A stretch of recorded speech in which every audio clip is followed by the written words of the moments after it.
Los conflictos entre Ucrania y Rusia parecen disminuir en intensidad en términos bélicos, pero por su parte las sanciones de los organismos internacionales y algunos gobiernos siguen más vivos que nunca. Asimismo, vemos como la agenda norteamericana tiene como principal objetivo recuperar la doctrina Monroe, con la llegada de una comisión gringa preocupada por la reforma eléctrica en México, a lo que el gobierno de López Obrador parece seguir fielmente sus demandas. Finalmente, él mismo nos decepciona una vez más en la búsqueda de justicia y seguridad en la nación. Así es, hablamos del caso Ayotzinapa, siendo que un grupo de expertos internacionales tuvo que realizar el trabajo que ellos no han podido hacer en 3 años, incluso con el control de las instituciones que cometieron dicho crimen. La supuesta superioridad moral de la que tanto presume parece que es de dientes para afuera. Bienvenido al Ordine Nuevo.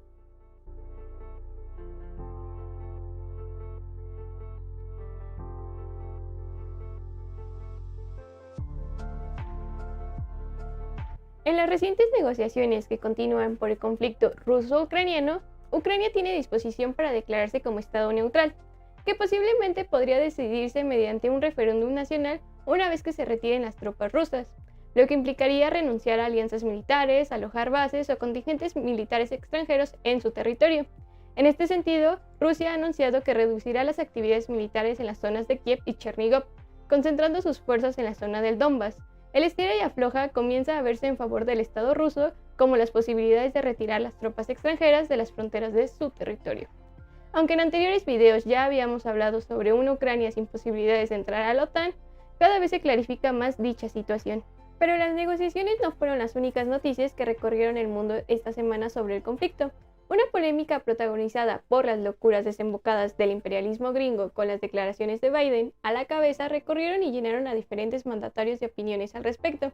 Pues en Varsovia Biden comentó que Putin no debía seguir en el poder y lo calificó como carnicero. Ante el reciente conflicto, las opiniones no se hicieron esperar, e incluso la misma Casa Blanca intentó matizar las palabras del mandatario mencionando que Estados Unidos no busca cambiar de régimen a Rusia. Algunos otros mandatarios que aseguran lo buen aliado que es Estados Unidos también buscaron bajar el tono a los comentarios de Biden, entre ellos Macron, que buscó suavizar las declaraciones diciendo que él seguía buscando el diálogo con Putin, y se refirió a los comentarios como una escalada más en el conflicto, que se debe evitar. El canciller federal alemán se sumó al mandatario francés y afirmó que la intención de la OTAN no es un cambio de régimen en Rusia. Algunos otros políticos y figuras públicas se sumaron en una crítica que más bien servía para buscar arreglar los arrebatos del mandatario estadounidense. ¿Acaso a Biden se le olvidó que un cambio de gobierno en Rusia no le será tan impune como ha sido en Latinoamérica?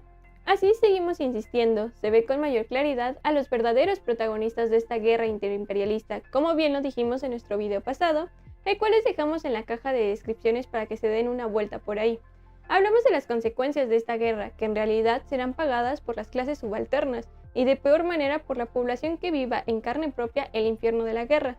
Estados Unidos no solo protagoniza comentarios escandalosos, pues esta semana el imperialismo gringo también fue destacado en declaraciones rusas, donde el secretario del Consejo de Seguridad, Nikolai Patrushev, habló sobre experimentos inhumanos por pruebas biológicas hechas por Estados Unidos, con las intenciones conocidas de dicho país al verse intimidado por otros órdenes mundiales o centros de poder que le disgustan, buscando, sin importar el costo, permanecer como país hegemónico. Incluso, aunque eso signifique, como ya lo sabemos, crear guerra tras guerra.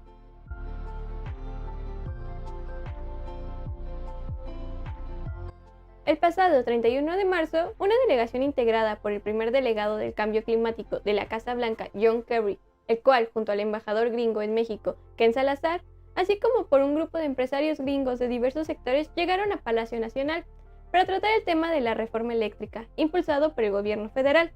En su reunión con López Obrador se plantearon 2 temas centrales sobre la reforma. Uno era la preocupación de los gringos por el medio ambiente, y la otra, que es la más importante y la real, fue la preocupación de esta reforma podría dañar los intereses del imperialismo y sus integrantes. La reunión que se llevó a cabo este pasado jueves tuvo diversas perspectivas sobre los resultados obtenidos.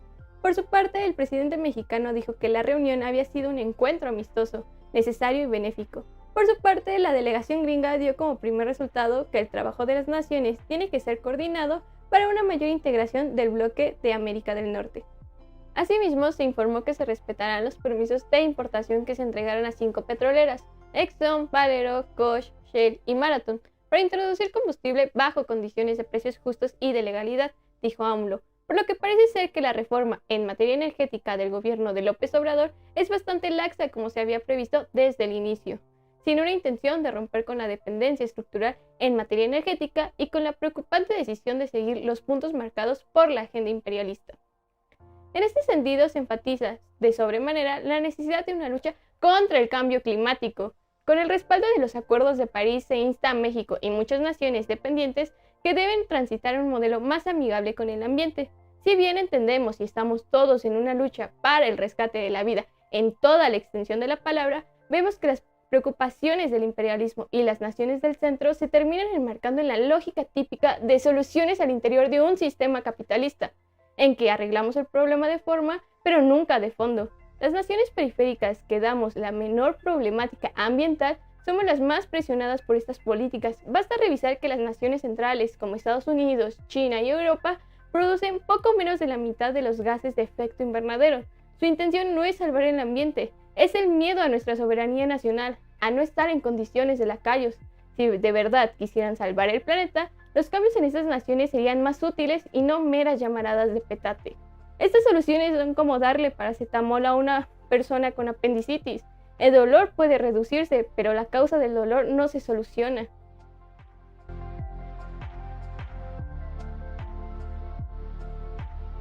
El pasado lunes 28 de marzo, el grupo interdisciplinario de expertos independientes presentaron su tercer informe sobre el caso Ayotzinapa, dejando en evidencia la manipulación, la participación y montaje por parte de los miembros de la Marina Mexicana, así como en la participación del aquel entonces Procurador de Justicia Federal, Jesús Murillo Caram, quien fue el principal defensor de una llamada verdad histórica que fue construida por funcionarios de distintas dependencias y presidido por el expresidente Enrique Peña Nieto sobre el caso de los 43 estudiantes desaparecidos.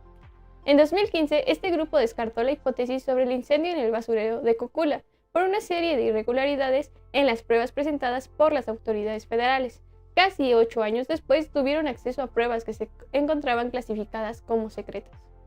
Ángela Buitriago, fiscal colombiana integrante de la JEI, comentó que las autoridades cambiaron, ocultaron información, negaron hechos y generaron elementos para hacer creer que no conocían el paradero de los estudiantes, que no conocían la detención y desaparición, que incluso no conocían la situación de violencia en Guerrero.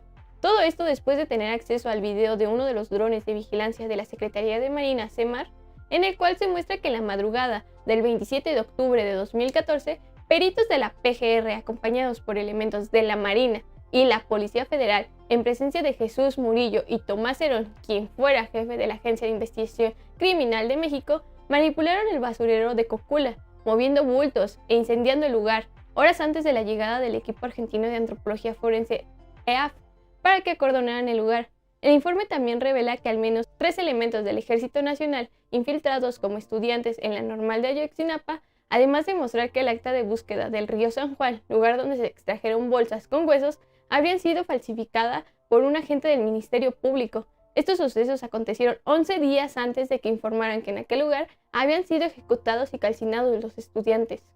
Por su parte, los padres de los 43, en conferencia de prensa, manifestaron sentirse encabronados. Desafortunadamente nos vieron las caras durante 3 años. Las instituciones jugaron con nosotros, aseguró Mario González, padre de uno de los normalistas desaparecidos. Acusaron a la Secretaría de la Defensa Nacional, Sedena, y ahora también a la Secretaría de Marina, SEMAR, por ocultar y manipular la información. Ya no hablan de las administraciones y mandos pasados, sino también de los mandos actuales que les prometieron la verdad y solo jugaron con ellos, que solo los quisieron para la fotografía. El enojo es claro y evidente, porque la JEI tuvo que dar a conocer la información cuando se les prometió hace 3 años por parte del gobierno de Andrés Manuel la verdad sobre lo que pasó con aquellos normalistas. Recordemos que el gobierno actual era visto con buenos ojos ante la promesa de justicia social en este caso, que afectó a la población mexicana en 2014, y nos parece indignante que ante tales declaraciones no haya un acto de contundentes sanciones a los culpables, a quienes ahora confirmamos gracias al GIEI, pero que ya eran bien conocidos entre murmullos. El gobierno de Andrés Manuel debe recuperar esas banderas que una vez tomó como luchas y hacer cumplir sus palabras, no para ondear esa bandera o tomarse la foto como afirman los padres de los estudiantes normalistas, sino como una deuda que el Estado mexicano tiene y seguirá teniendo con nuestra sociedad.